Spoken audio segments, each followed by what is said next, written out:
সব সময় আল্লাহর কাছে এই দোয়াটা যেন আমরা করি, আল্লাহ কিয়ামতের দিন তুমি আমার হিসাব নিও না, আল্লাহ তুমি আমার বিচার বসিও না, আল্লাহ তুমি দয়া করে আমারে মাফ করে দিও। আল্লাহ যার বিচার করবেন ও জাহান্নামে যাবে, আর যার বিচার করবেন না সে জান্নাতে যাবে।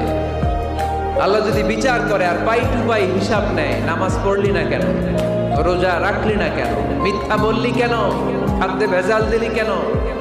মাছে ফরমালিন দিলি কেন, যৌতুক খাইলি কেন, ঘুষ খাইলি কেন, উল্টাপাল্টা করলি কেন, জিনা করলি কেন, একটার পর একটা প্রশ্ন বানে যদি সেই ভয়ঙ্কর দিনে আল্লাহ আমাদেরকে জর্জরিত করে, আমাদের কোনো উত্তর আছে?